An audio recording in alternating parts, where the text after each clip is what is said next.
Egypt Week on the History Channel, sponsored by Ancient Egypt magazine. It's a story that spans almost 4,000 years. A story mired in controversy. Its message is timeless and mysterious. The Egyptian Book of the Dead is the ancient Egyptians' guide to the afterlife, and it may well be the world's first religious document. From the maverick archaeologist who plotted to smuggle it out of Egypt, I will not tolerate any deviation from the law, either by you or by your native friends. to a terrifying journey into the afterlife itself. The Egyptian Book of the Dead is a story as old as civilization, the first vision of Judgment Day. A book that may answer the questions mankind has been asking for millennia.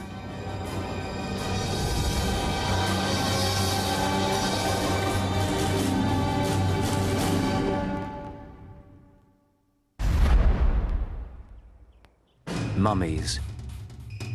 The mysterious remnants of one of history's oldest civilizations. They whisper of vast expanses of time, of secrets wrapped deep within their ancient shrouds. They are so familiar, yet so alien. A frightening reminder of our own mortality, yet a tantalizing promise of immortality. The mummy is only the remnant of a far greater mystery.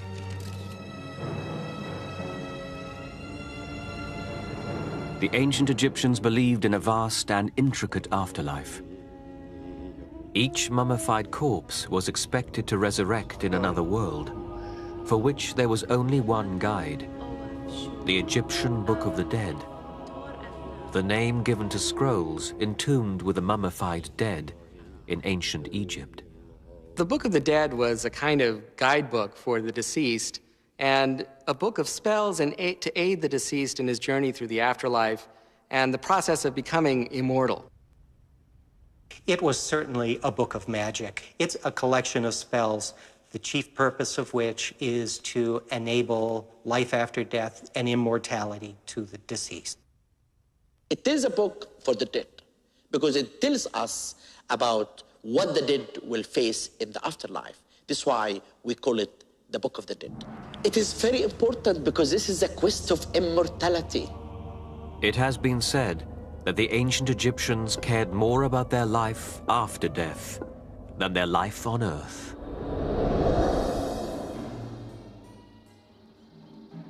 The ancient city of Thebes in the 19th dynasty, more than 3,000 years ago. This is the story of one Egyptian whom history only records as Ani.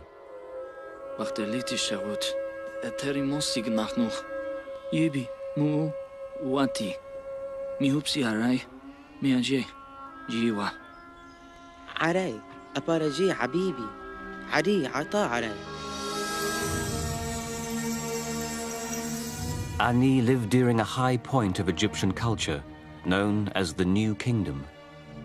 Between 1600 and 1200 BC, brilliant military pharaohs conquered lands from Nubia to Syria. Pharaohs like Ramses and Seti built enormous palaces and lavish religious temples. Ani enjoyed one of the highest standards of living in ancient Egyptian history. It was in these historic periods of relative prosperity that people began to contemplate questions of philosophy, life, and the afterlife.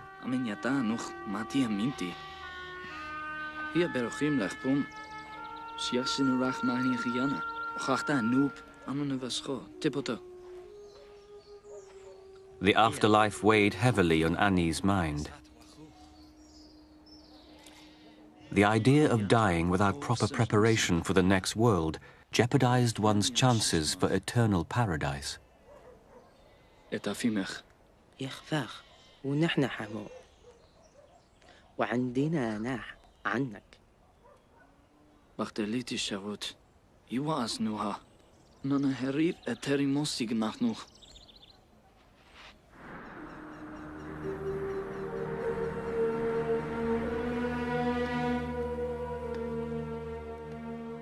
The evidence of Ani's obsession with the afterlife is this extraordinary piece of funeral art, known as the Scroll of Ani. The Scroll of Ani is rightly one of the most famous copies of the Book of the Dead because of the high quality of the artistry. The writing, and especially the beautifully painted vignettes, are really among the most impressive of any of the Books of the Dead that have survived. Archaeologists have uncovered more than 25,000 copies of the Egyptian Book of the Dead, the oldest text dating from 1500 BC, the latest from the 4th century AD. But it is here, at the British Museum in the heart of 21st century London, that the famous Scroll of Ani, the finest example of the Egyptian Book of the Dead ever preserved, can be seen.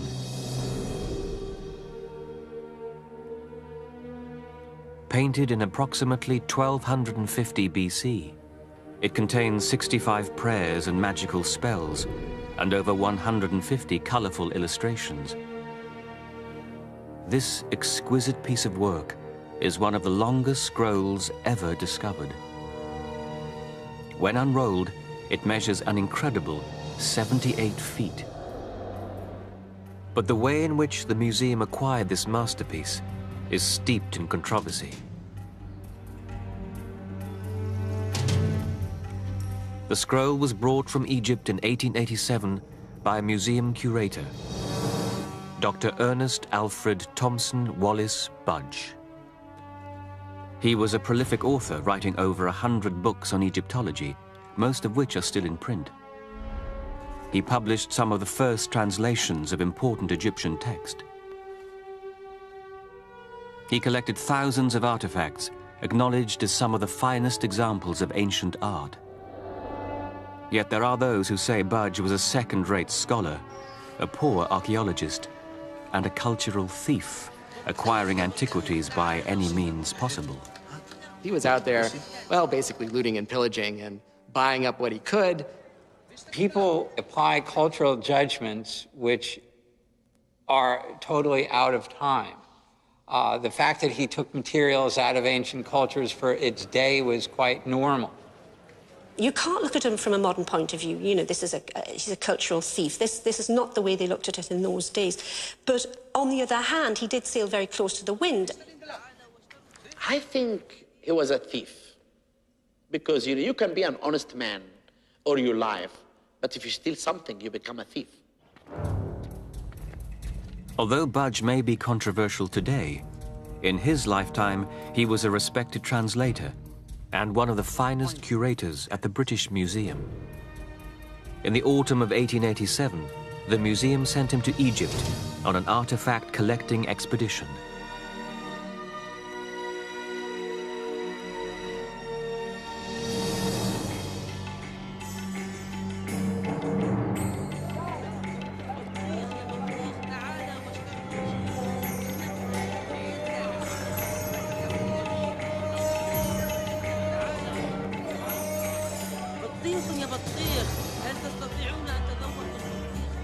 Budge's trip to Egypt was perfectly timed. Shortly after his arrival, news of newly discovered artifacts began to surface, which he noted in his autobiography. Before I'd been in Cairo many hours, I found that everyone was talking about the discoveries made in Upper Egypt, and the most extraordinary stories were afloat. Rumors of the finds have reached all the great cities of Europe, and there were representatives of several continental museums in Cairo, each doing his best to secure the lion's share.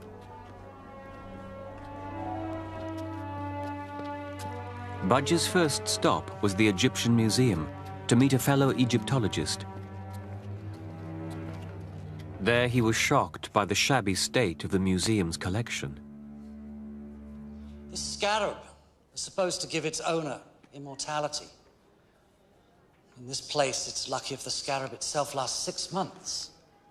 Egypt doesn't have the resources that the great European museums have, Mr. Budge. But you think at least you could dust the place? You think at least they could keep the treasure from water damage? Well, hopefully the new director will help change that. Ah, the famous Monsieur Grabeau. Overseeing the recovery and preservation of all Egyptian artifacts was the new head of colonial antiquities, a Frenchman named Eugene Grebeau. Mr. Grubeau would argue that the British Museum is just another thief smuggling away Egypt's heritage. Sounds just like a Frenchman. مستر باتش يا سيدي تعلمت كلمة الكنز من الأقصر. Treasure in Luxor? That doesn't sound like archaeology to me. Emile, I'd like you to meet my assistant, Ramshi. Marhaba. You're not planning on doing anything illegal, are you? Of course not. Purchasing antiquities is a theft. It's not a theft. As long as Egypt treats its treasures like this, it's preservation. Good day, Emile.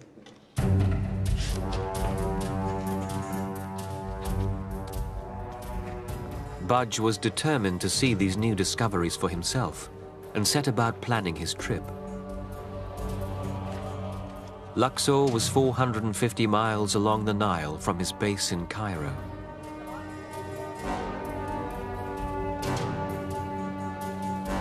Budge knew he had to reach Luxor before other collectors.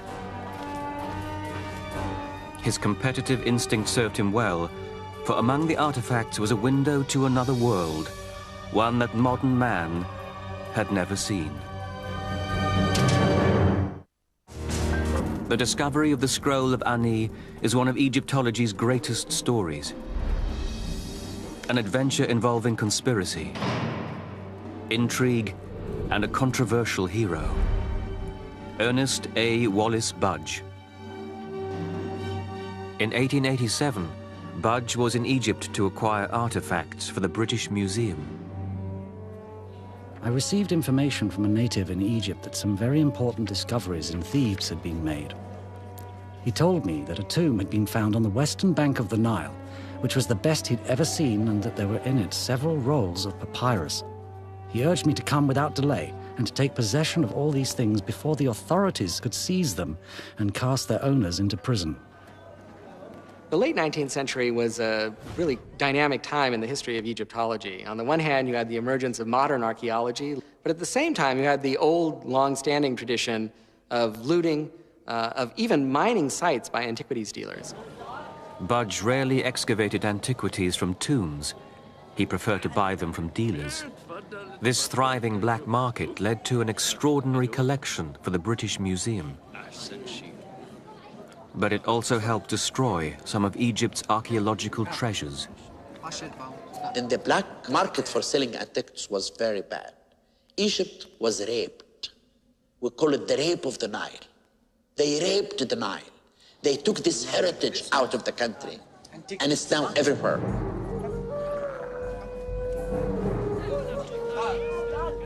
Budge's assistant, Ramsey, took him to a black market antiquities dealer, where he was given an intriguing artifact found in Luxor.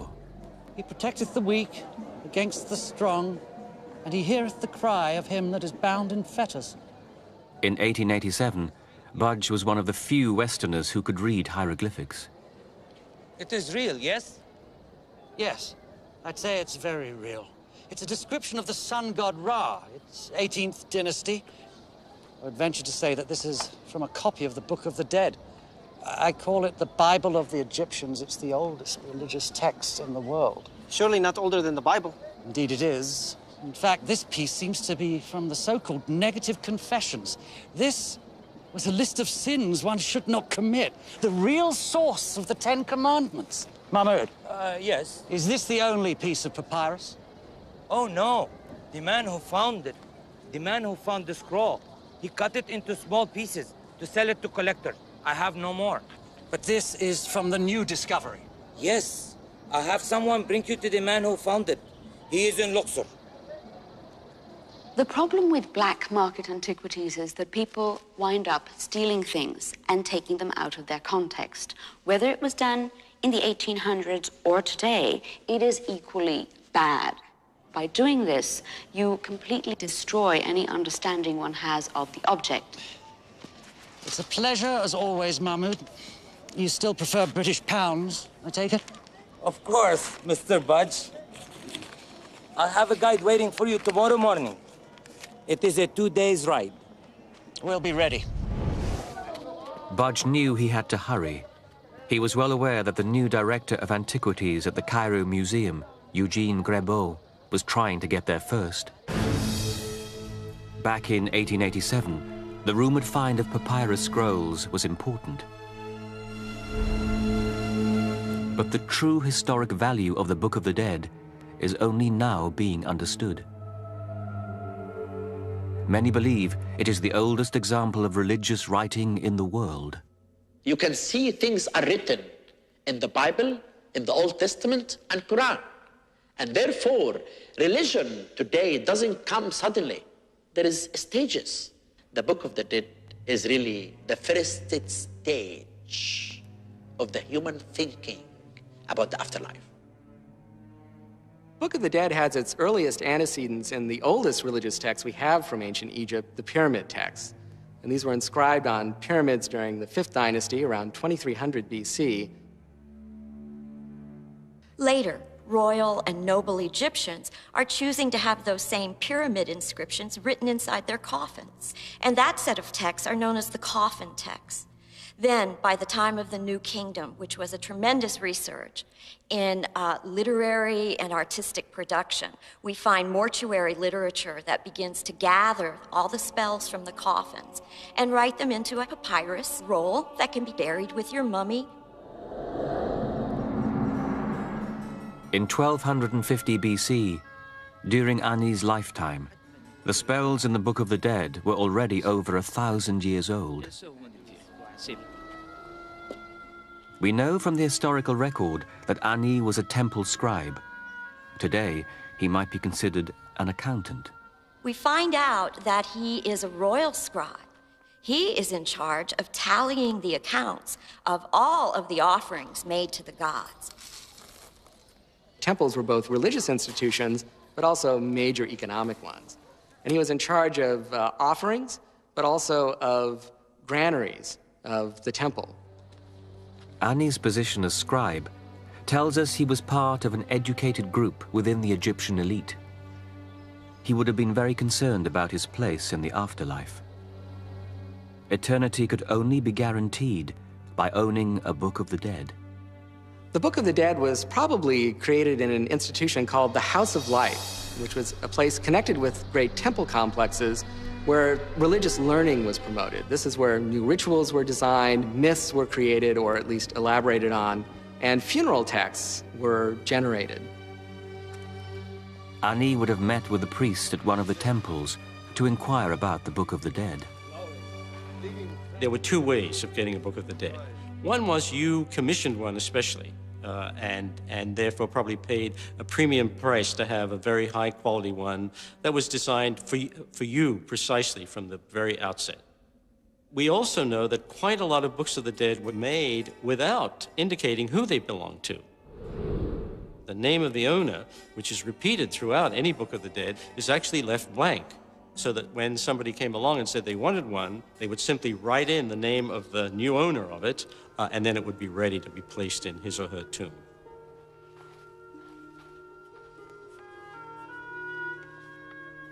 Temple complexes in the New Kingdom were both places of worship and business. Yachin tevenat noa. Ish. Amatzachonait. Lamid achaknu bahar achukmuchim. Tabara shofet bordel. Itach manorea griyamcha. An Egyptian scroll began life as a stalk of the papyrus plant, which grew plentifully along the Nile. The stem's outer rinds were removed, then laid in strips and pounded together into thin sheets. In a dry climate like Egypt's, papyrus was extremely stable, lasting for thousands of years without any deterioration. The next step in constructing a Book of the Dead was the writing of the spells. The scribal profession was one of the most esteemed in the ancient world. They controlled knowledge, and knowledge is power. Now, the scribe didn't get to be a scribe by accident. It took years of rigorous training, starting with small boys who were sent to scribal schools at the temples or in the royal palace. They spent years and years mastering the thousands of symbols in the hieroglyphic language. In ancient Egypt, language is itself magical. It has the power to create.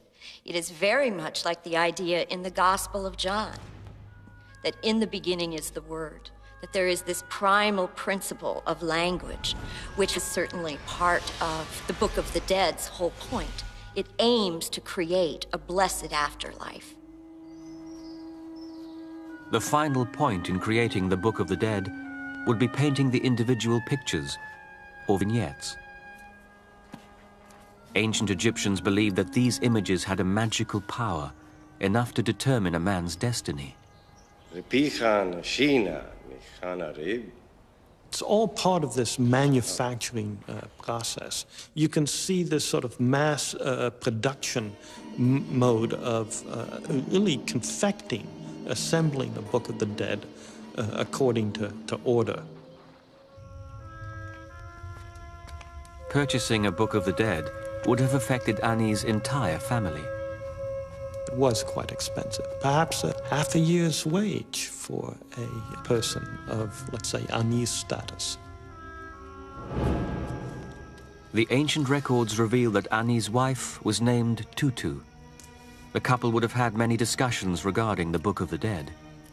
The choice was a difficult one for a family in the New Kingdom, to provide for the present or eternity. Tawa kochutilach ahiki nachom. Yashama. Nachusa ani. Duthi meri ichawa. Ish. Bachatanate tuafe. Ani's quest to acquire a Book of the Dead did in fact bring him immortality, but not until the intervention of Wallace Budge, 3,000 years later. I assure you, I make a very unpleasant enemy.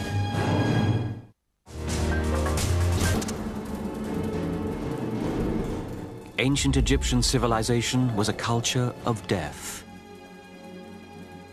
Very little is left of ancient Egyptian daily life, but we know a great deal about them because of the lavish attention they devoted to their tombs, their treasures, their scrolls, and even their mummified corpses. Today, the religion of the pharaohs is meeting the technology of the 21st century. In an unprecedented study, Egyptologists are applying cutting-edge medical science to 3,000-year-old mummies. The digital technology allows Egyptologists to virtually unwrap mummies without doing any harm. I see. They even have the false beard. Beneath the wrappings, a 2,000-year-old amulet protects the deceased from the dangers of the afterlife. This is from 600 BC, 2690. Now, when they were wrapping the body, they would also put amulets, protective amulets, all around the body, both in the front and also in the back, that would help the body achieve an afterlife. And what's quite nice is that some of these amulets are tied into things in the Book of the Dead. So you know that they are there to protect the body against specific perils that they're going to meet on the way through to the other side of the afterlife. Let's see, the mask was on... But why did the ancient Egyptians go to the trouble of preserving their dead to begin with? The ancient Egyptians mummified their dead because they believed that the soul really needed a more physical vehicle to enjoy all of the sort of physical delights of the afterlife. And so they used to mummify bodies, which meant preserving them so that they could be used by the soul to go back into the body, which would be perfectly preserved, and then could enjoy, you know, food, drink, anything else that the afterlife had to offer. But mummifying a body was not an easy process. What the embalmers would do is remove all the internal organs, the lungs, the liver, the stomach, and the intestines. The organs were placed in ceremonial jars, known as canopic jars, which would later be entombed with the body. Next, A long hook was used to pull the brain out through the nose. Ancient Egyptians did not believe the brain was an essential organ, so could be dispensed with. You can actually see the defect is right here, where they go in through the nose, punched a hole in the floor of the skull to remove the brain. Once the brain had been removed, they would melt resins and pour the liquid resin through the nostril and sort of roll the head around so that the cranium was coated. This was done so that they could prevent bacterial growth in the cranium.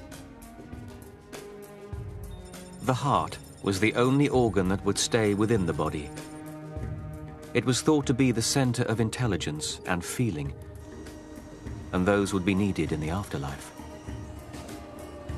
They would wash the body out, dry it using natron, which is a kind of a salt and baking soda kind of mixture, and after 40 days of desiccation had elapsed, they would put oil and unguents on the body and then wrap it with great ceremony rituals, and that would be the end of mummification, and it would be buried. Mummification was just the beginning of a long journey. A journey for the soul of the deceased. And the Egyptian Book of the Dead was the only guide to a life beyond the grave. Around the year 1250 BC, an Egyptian scribe named Ani began thinking seriously about the afterlife. He believed the Book of the Dead would offer him peace of mind. When you die and you are getting to the afterlife, the journey in between is very perilous. And the deceased spirit, before they were reborn forever, had to go through a series of tests. And the Book of the Dead provides answers and protection against the perils of the journey. This is a quest of immortality. Without knowing what is in the Book of the Dead, the deceased will never go to the afterlife. The most important thing for the ancient Egyptian in the afterlife. The Book of the Dead was a costly proposition, and the decision to purchase one, a difficult and complicated process. With 186 spells to choose from, a scroll would be produced based on a person's needs and budget. The priests of the temples helped a person choose which spells would be needed in the afterlife. Efermat, Wivash, Huit Kabit. Naniruat Ashit Tuathat.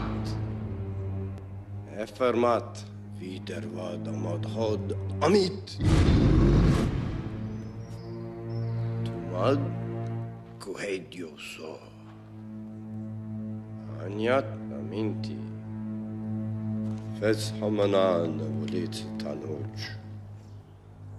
I sometimes wonder if these Book of the Dead didn't start out, in some ways, as a little extra moonlighting for money. Once you convince all the rich people that they just have to have this thing, then, I mean, the sky is the limit in how much you could charge. The creation of one's very own Book of the Dead may also have been a status symbol. The Book of the Dead would have been quite expensive for any ordinary person to afford.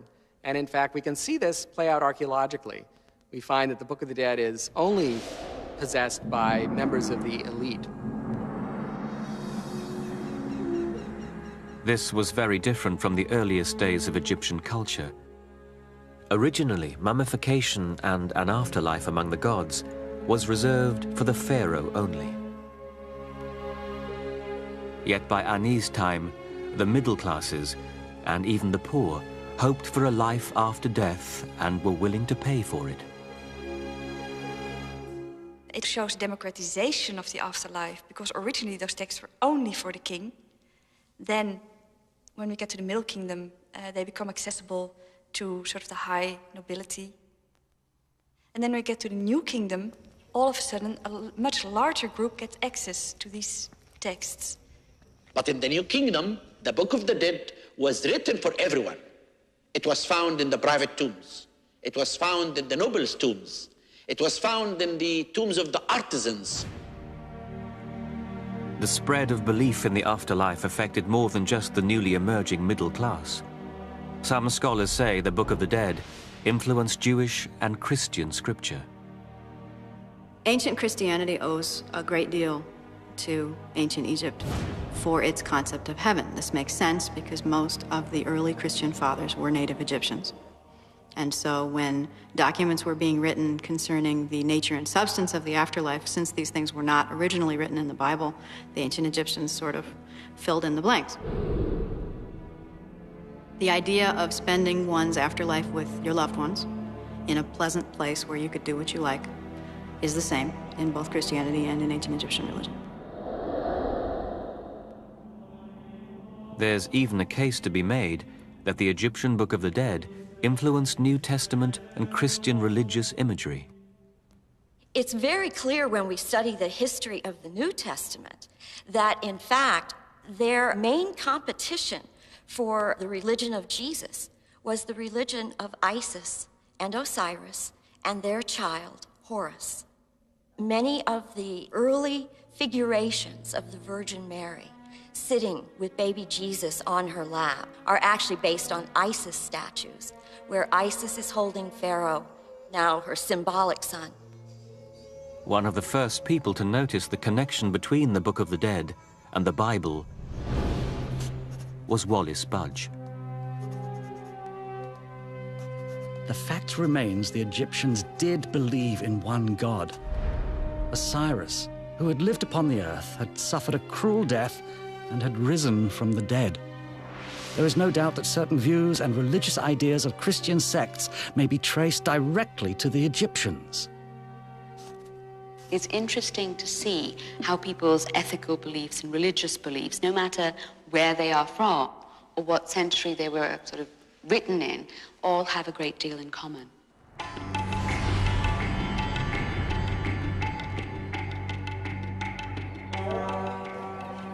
When Wallis Budge arrived in Egypt in 1887, the country was controlled by a European coalition.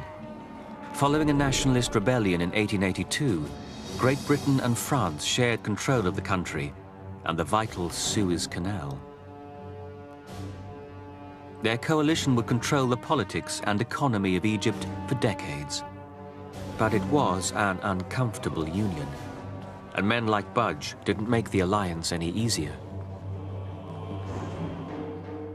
Budge had heard rumors of an enormous discovery in Luxor, and his plans to find it were about to put him on a collision course with the new policies of the French head of colonial antiquities, Eugene Grebo. Mr. Budge, Yes, you will come with me. I will. What's this about? It is Monsieur Grebo. He must see you. He must he? Ramsey, I'll see you in front of the hotel tomorrow morning at 9. Monsieur Grebo had published one very good book on Egyptian religion, but by nature and disposition and training, he was unsuited for the post in which he was thrust. Sit. You are to wait here. Here? And all those who had at heart the welfare of Egypt regretted the appointment.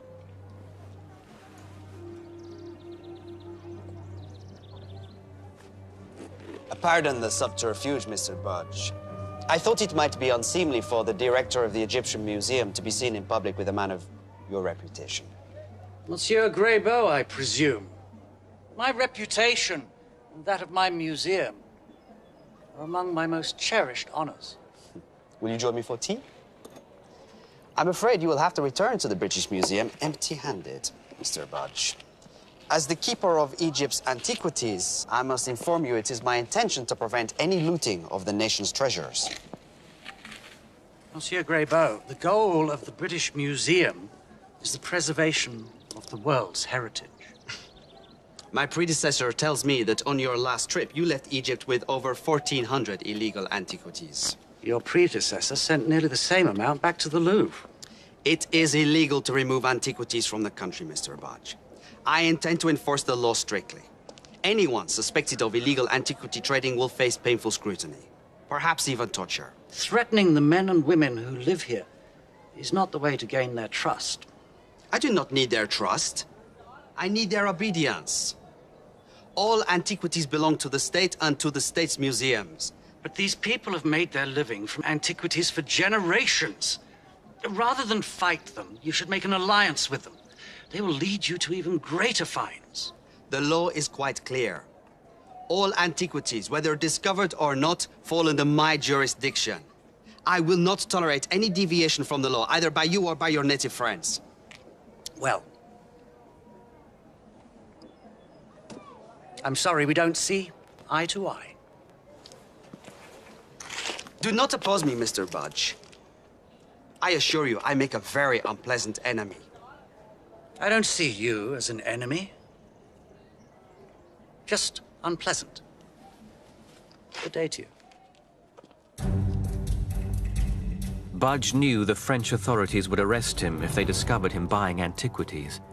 He had to get to Luxor as quickly as possible to see for himself the enormous hoard. This thing's supposed to take me all the way to Luxor, is it? Wallace Budge was willing to risk arrest, jail, and even worse, to get the treasure.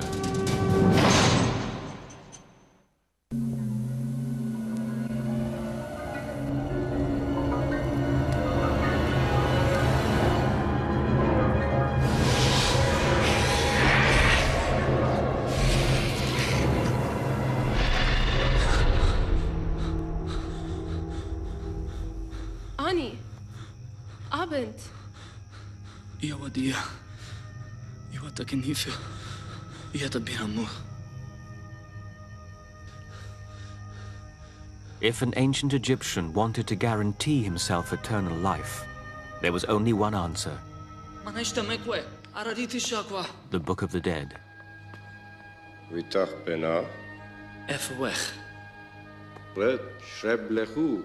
The Book of the Dead varied from individual to individual.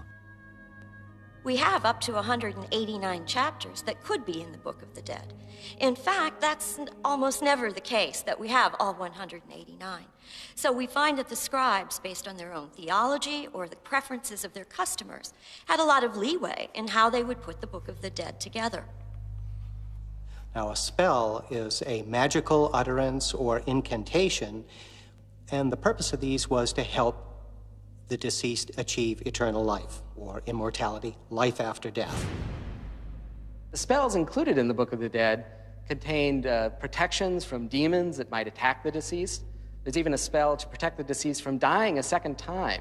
Egyptians faced hard physical labor in the afterlife as they plowed the soil and tilled the fields of the gods.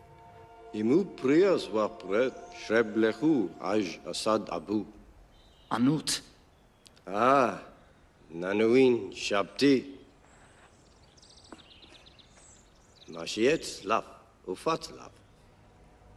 Chapter 6 allows the deceased, whenever called upon to perform any manual labor, the deceased brings to life little clones of him or herself, and they do all the dirty work. So everybody had to take Chapter 6 with them, because otherwise you'd be there in the underworld without your maid. The Egyptians even rated some of the spells. Some of them were annotated, truly excellent, good 1,000,000 times. Now, how a dead person could report back on them, I don't know. The Egyptians believed that the heart was the most important organ that one possessed, and that was where one's soul lived, that was where one's essence was, where you thought, believed, everything came from there. And thus they left the heart inside the body because they felt that your heart was necessary as part of the process of getting to the afterlife.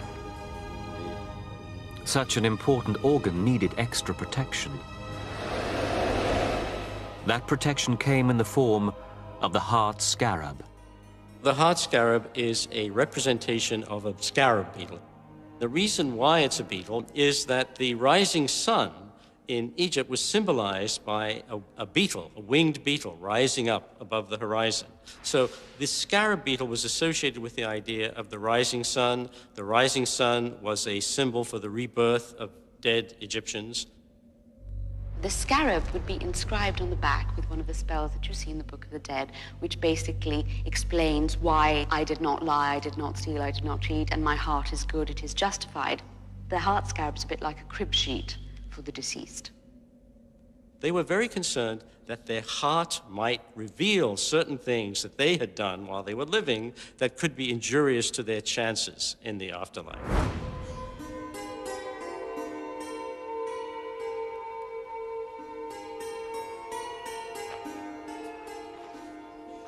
Ruhtasla ivarap vuhabor.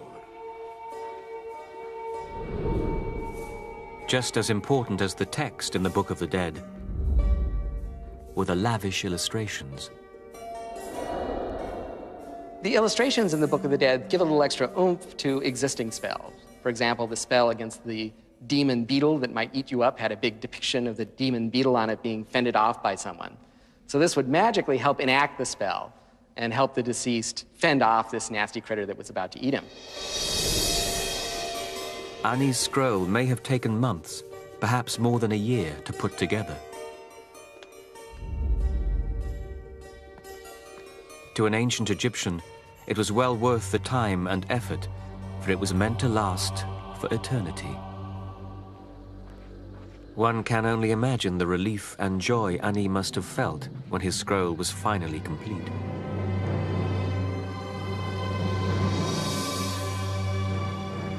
There are many scrolls from ancient Egypt, but few have the elaborateness and artistic splendor as the scroll of Ani. James Wasserman is a graphics artist and publisher. When I saw this scroll, my breath was taken away. It was just unbelievable. You know, the color, the richness, the mystery of the images, the power that was obviously in there was phenomenal. At the same time, I was studying the text, trying to learn what the heck the book was supposed to be. Wasserman produced a book from Ani's scroll, which not only includes the entire 78-foot parchment, but also its English translation. It is now possible to read Ani's Book of the Dead as Ani himself would have read it. If one reads and studies and meditates upon the images and the stories that are in the Book of the Dead, one sees a sense of pride, a sense of belonging. The initiate is seeking to learn and to persevere through tests of his moral character. Here we see Ani and Tutu approaching the most dramatic scene of the entire papyrus, where Ani's heart will be placed on a scale and balanced against the feather of truth of the goddess Mot. If his heart is found too heavy, he will immediately be devoured by this monster, Amit.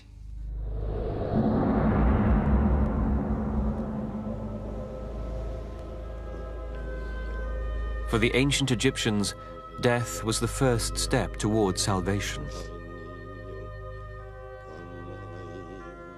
When Ani's wife died, the scroll may not have been placed in her tomb, but it would guide her.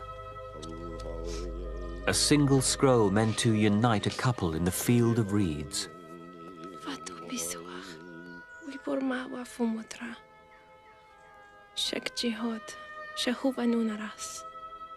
شويت وقت وانا في بنخي خان يا باديس فوتنيتي.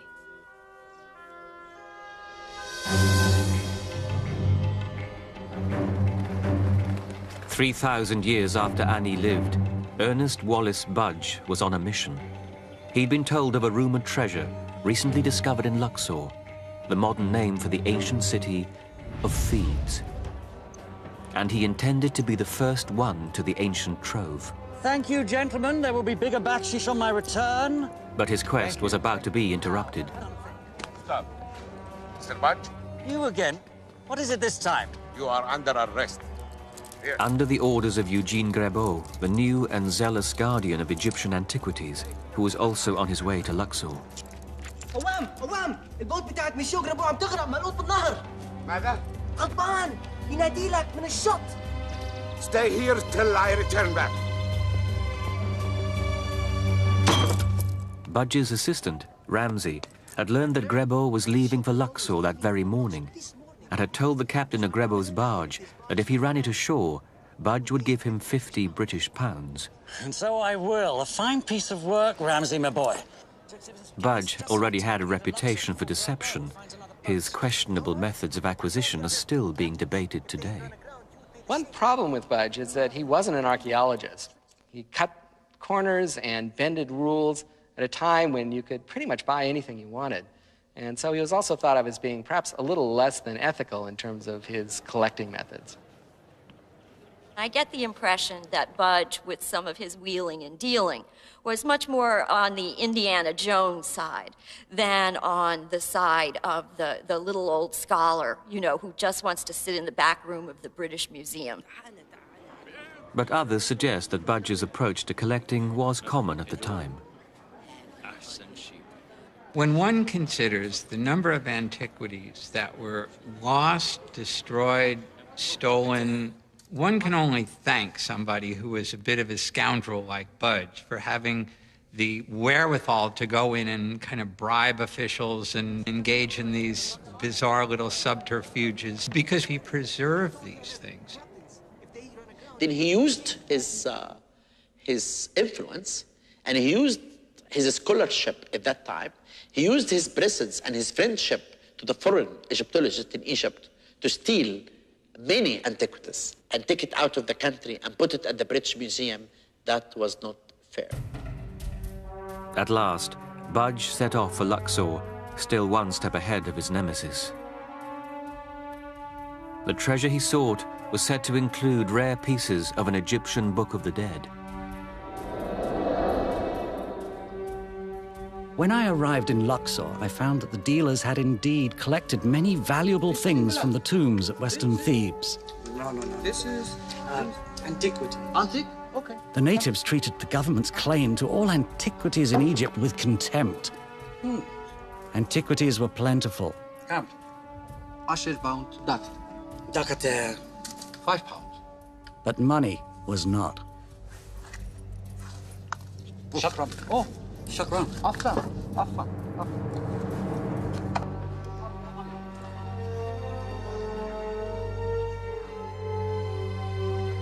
Budge could only imagine what these ruins would have looked like in the time of the pharaohs.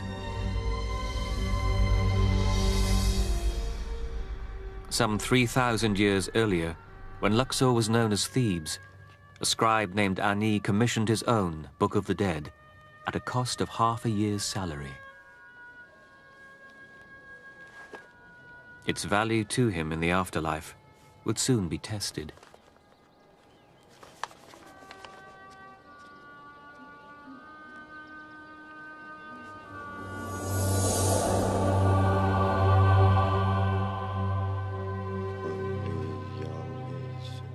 We do not know how Ani died, but we have a good idea of how he was buried. As a royal scribe, Ani was a member of the elite. His entombment would have been elaborate and expensive. We know there were different, shall we say, price ranges for mummification. Poor people would choose a mummification form that was really very low rent. The poor person would be taken by his or her family and buried in the sand outside somebody else's tomb or pyramid. And the hope there was that the poor person could sort of follow along. There was kind of a trickle down. If you got the high-end funeral, your mummification could take up to 272 days. You got all the best coffins and sarcophagi. After mummification, the deceased was placed on a boat-shaped sledge pulled by oxen and taken to his tomb in one of the large cemeteries that dotted the western shore of the Nile.